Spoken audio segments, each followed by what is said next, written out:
깊은 산속 1년 내내 눈이 쌓인 외딴 곳에 버려진 통나무집이 있었다. 사람들은 그곳을 저주받은 장소라고 불렀고 아무도 가까이 가려 하지 않았다. 하지만 젊은 작가 페롬은 그런 소문을 믿지 않았다. 그는 새로운 소설을 쓰기 위해 그곳에서 영감을 얻으려 했다. 첫날 밤 페롬은 난로 앞에서 책을 읽고 있었다. 바깥은 매서운 바람이 불고 있었고 창문에 부딪히는 눈송이가 희미한 소리를 냈다. 하지만 갑자기 집안에서 무언가의 발걸음 소리가 들렸다. 뭐지? 이 집에 나 말고 누가 있는 거야? 페롬은 혼잣말을 하며 소리가 나는 쪽으로 향했다. 하지만 집안을 아무리 둘러봐도 아무도 없었다.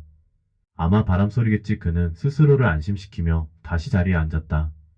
그러나 그날 밤 소리는 더 강해졌다. 발걸음, 속삭임, 그리고 낡은 나무 바닥이 삐걱거리는 소리까지. 마치 누군가가 그의 귀에 대고 속삭이는 듯했다. 누구야? 거기 누구 있어? 페롬은 소리쳤지만 돌아오는 것은 침묵뿐이었다. 며칠 후 페롬은 집안을 철저히 조사하기 시작했다. 그러다 벽 한쪽에 숨겨진 문을 발견했다. 그것은 낡은 나무 판자로 덮여 있어 평소에는 눈에 띄지 않는 문이었다. 이게 뭐지? 페롬은 호기심에 문을 열고 계단을 따라 지하실로 내려갔다. 지하실에는 오래된 상자가 하나 놓여 있었다. 페롬은 상자를 열었고 그 안에서 오래된 일기장을 발견했다.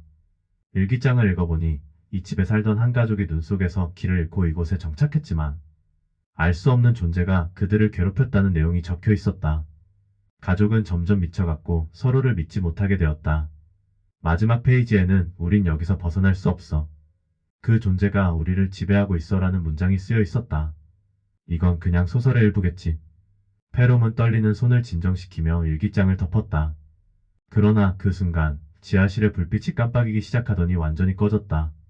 어둠 속에서 무거운 발걸음 소리가 다시 들려왔다. 제발 누군지 말해줘. 페롬은 공포에 질린 채 계단을 올라가려 했지만 계단 위에는 얼굴이 일그러진 존재가 그를 내려다보고 있었다. 몇 달 후 페롬의 실종 소식이 전해졌다. 그러나 아무도 그를 찾으러 가려 하지 않았다. 마을 사람들은 그 통나무집이 저주받았다고 믿었기 때문이다. 하지만 페롬의 가장 친한 친구였던 사진작가 베르밋은 달랐다. 그는 페롬이 남긴 흔적을 찾기 위해 그 집으로 향했다. 페롬, 너 대체 어디 있는 거야? 베르밋은 산을 오르며 속삭였다. 마침내 그는 통나무집을 발견했다. 그 집은 마치 그를 기다리고 있는 듯 음침한 기운을 내뿜고 있었다. 베르밋은 집 안으로 들어가 페로미가 마지막으로 남겼을지도 모를 흔적을 찾기 시작했다. 그리고 지하실로 이어지는 문을 발견했다. 그곳에서 페롬이 남긴 카메라와 메모리 카드를 찾았다. 이게 내 마지막 흔적인가? 베르밋은 메모리 카드를 자신의 카메라에 삽입하고 영상을 확인했다.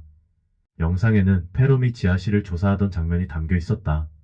하지만 영상의 끝부분에서 화면이 흔들리더니 이내 새카매졌다. 그리고 그 속에서 들려오는 낮은 속삭임과 함께 무언가가 카메라를 향해 다가왔다. 페롬. 베르밋은 두려움에 휩싸였지만 친구를 구할 수 있는 단서를 찾기 위해 다시 집안을 조사하기 시작했다. 그러나 그도 결국 그곳에서 실종되고 말았다. 몇 년이 지나도록 통나무집의 비밀은 풀리지 않았다.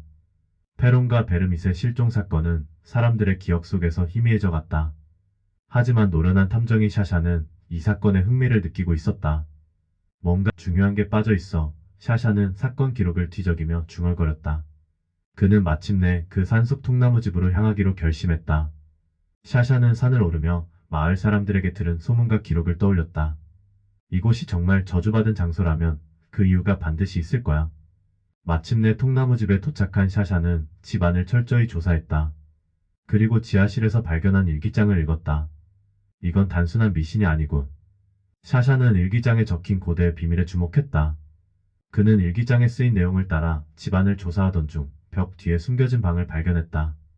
여기서 모든 게 시작된 건가? 샤샤는 그 방에서 오래된 문서와 함께 제단을 발견했다.